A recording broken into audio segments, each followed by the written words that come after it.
से निकलती रहती महिलाएं भी। आप में बहुत दिक्कत, मतलब बहुत दिक्कतों का सामना करना पड़ता है। तो देख लीजिए आपने यहाँ पर जो राहगीर हैं वो बता रहे हैं कि यहाँ पर निकलने में काफ़ी दिक्कत का सामना करना पड़ता है।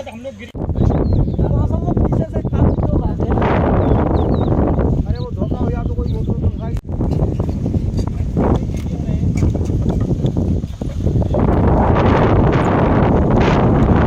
मेरे यहाँ आया ही नहीं।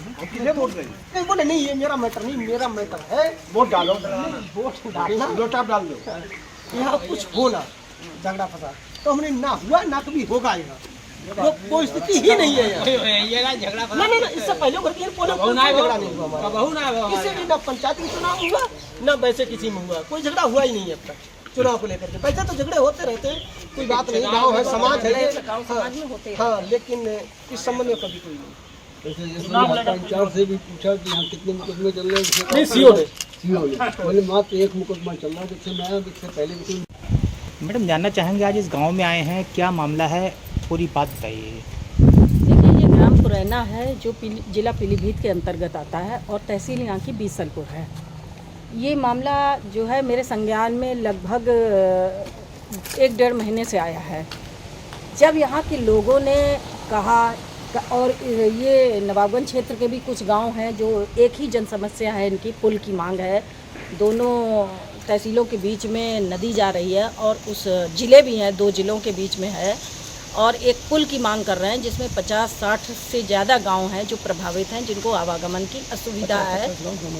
हाँ, 50 गांव एक ज़िले में आ रहा है, 50 गांव एक ज़िले में, लगभग 100 गांवों की समस्या है जो कि आवागमन इनका बरसों से अवरुद्ध है। ये लोग बेचारे यहाँ के किसान करीब 20-25 किलोमीटर एक्स्ट्रा चल के दूसरे रास्तों से, लंबे रास्तों से जाते हैं अपना गन्ना लेकर। तो इन लोगों ने जब ये कहा कि इस बार, ये लगभग पिछले 10 सालों से अपनी लड़ाई लड़ रहे हैं, ये पूरे ग्रामवासी, इस ज़िले के ग्रामवासी भी और बरेली ज़िले के ग्रामवासी भी, तो इस नदी के आर पार के दोनों गांव, दोनों तरफ के गांव, ये लड़ाई लगभग 10 सालों से धरने प्रदर्शन, जैसा अभी आपने सुना है कि 42 दिन ये पुल के पास उस रेत में बैठे रहे और वहाँ पर गर्मी में जहाँ कोई छाया नहीं है, इतना कड़ा संघर्ष इन लोगों का रहा है। उसके बावजूद भी और यहाँ के जनप्रतिनिधियों के चक्कर काटते रहे और उनके घर, आवास से लेकर लखनऊ तक, पूरी शासन तक, प्रशासन तक अपनी आवाज़ पहुँचाने के लिए कोई भी इन्होंने तरीका छोड़ा नहीं है। तो उसके बावजूद भी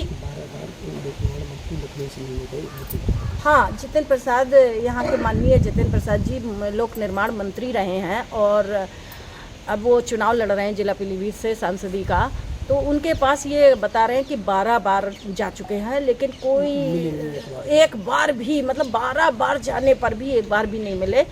बड़े अफसोस की बात है ये, पहली बात तो जब से ये मेरे संज्ञान में आया है तो मैं यहाँ बराबर संपर्क कर रही हूँ और इनकी आवाज़ को मैंने प्रशासन तक और शासन तक पहुँचाने का पूरा प्रयास किया है।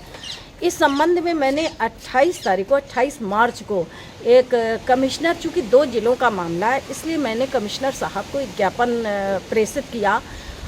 उसकी भी मैं बात बताना चाहूँगी कि हम यहाँ ग्रामवासी कमिश्नर ऑफिस गए थे, मैं भी साथ में गई थी।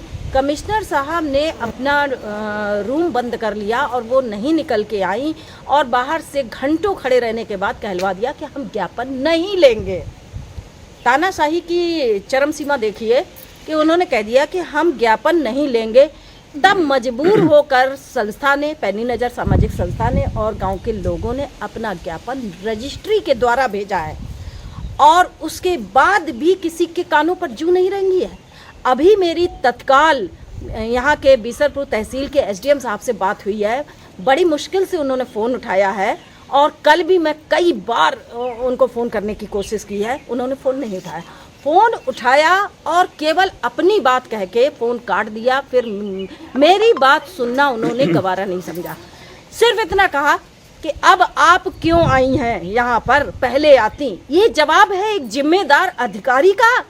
क्या आपने जानकारी करी कि मैं पहली बार आई हूँ या इससे पहले मैं आ चुकी हूँ? आपने जानकारी करने की ज़रूरत समझी? और ये गांव वाले 10 साल से प्रशासन के और सरकार के चक्कर लगा रहे हैं, ये आपको नहीं दिखाई दिया जो आप इतना गैर जिम्मेदाराना जवाब दे रहे हैं? लेकिन जब मजबूर होकर इन ग्रामवासियों ने ये ठाना है कि हम वोट नहीं देंगे, मताधिकार सबका अपना स्वतंत्र मताधिकार है लोकतंत्र में, और ये भी है कि आप दबाव बनाकर मत नहीं करवा सकते हैं। तो यहाँ पर प्रशासन जबरदस्ती मतदान कराना चाहता है, गांव वालों को पुलिस का डर दिखा के, मुकदमे का डर दिखा के, तमाम तरीके से अपनी ताकत का भय दिखाकर यहाँ पे मतदान कराना चाहता है। मैं यहाँ पर आई थी कि शायद किसी प्रशासनिक अधिकारी से बात हो, कोई समाधान निकले, जिस समाधान से एक संस्थाओं का काम होता है, एक मीडिएशन करती है, वो प्रशासन की बात को और जनता के बीच में एक सेतु का काम करती हैं और कोई समाधान निकले। लेकिन जब यहाँ पर प्रशासन का रवैया इतना ख़राब है तो कैसे समाधान निकलेगा।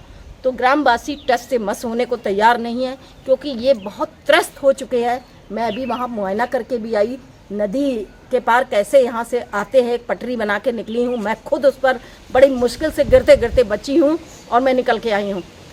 तो इतनी भयंकर समस्या किसी को नहीं दिखाई दे रही है, दोनों जिलों के प्रशासन को नहीं दिख रही है, जनप्रतिनिधियों को नहीं दिखी और सरकार को नहीं दिखी।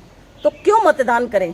और जैसा कि अभी हरीश गंगवार जो कि लंबे समय से इस संघर्ष को कर रहे हैं, उन्होंने कहा यहाँ पर चुनाव का समय है, कल वोटिंग होनी है, एक भी जनप्रतिनिधि जो चुनाव लड़ रहे हैं कोई भी यहाँ वोट नहीं मांगने आया। तो सवाल जायज़ है कि वोट किसे दे। किसी ने वोट मांगा, जनप्रतिनिधियों की हिम्मत नहीं पड़ रही है कि यहाँ पर वोट मांगे, गांव वालों की नज़रों का सामना नहीं कर पा रहे हैं कि वोट कौन सा मुँह लेके मांगने जाएं। ये स्थिति बनी हुई है और ये कहते हैं कि साहब हम तो नहीं भी वोट डालोगे तो भी हम जीत लेंगे। तो यानी कि जनता का इससे बड़ा अपमान क्या हो सकता है कि जहाँ पर हमें जनता की आवश्यकता नहीं है, चुनाव तो हम जीत ही लेंगे। ये कहना है यहाँ के अभी जनप्रतिनिधि जो वर्तमान में हैं, मंत्री जी हैं, उनका कहना है कि चुनाव तो हम जीत ही लेंगे। बिना जनता के आप चुनाव जीत लेंगे तो फिर लोकतंत्र कहाँ रहा। जो चुनाव लड़ रहे भी लोग मंत्री, हाँ, और चुनाव लड़ रहे हैं इस समय, PWD डिपार्टमेंट उनके पास है, और जो विपक्ष में हैं चुनाव लड़ रहे हैं वो भी यहाँ नहीं आए कि शायद वही कहते आके कि चलो इस सरकार ने काम नहीं किया तो हम आपको आश्वासन देते हैं, हम आपके लिए काम करें। तो यहाँ के गांव के लोग किसको वोट करें ये प्रशासन बताए, किसे करना चाहिए, गाइडलाइन दे ग्रामवासियों को, इन्हें करना चाहिए। अगर है हिम्मत प्रशासन में तो ये गाइडलाइन गांव वालों के लिए जारी करें तो गांव के लोग वोट करेंगे। प्रशासन बताए कि किसे वोट करेंगे, क्योंकि वोट किसी ने नहीं मांगा है। करके दे देंगे। वही तो मैं कह रही हूँ कि या तो लिखित दें कि इसे वोट करिए, क्योंकि जब वोट नहीं मांगा गया है तो वोट किसे दिया जाए ये भी एक प्रश्न खड़ा हुआ है। तो कल की स्थिति के लिए ग्राम के लोग तैयार हैं, कहते हैं चाहे जितना दबाव बना रहे, हम पे मुकदमे लिखेंगे, हम पे लाठीचार्ज करेंगे या बंदूक के दम पे वोट कराया जाएगा। तो लोकतंत्र में ये स्वीकार नहीं किया जाएगा कि आप किसी के ऊपर दबाव बनाकर गांव से वोट लेने की कोशिश की जाएगी। और ना ही कोई यहाँ पर दबना चाह रहा है, और पूरे गांव वाले अपनी इस समस्या की लड़ाई के लिए पूरे एकजुट कटिबद्ध हैं।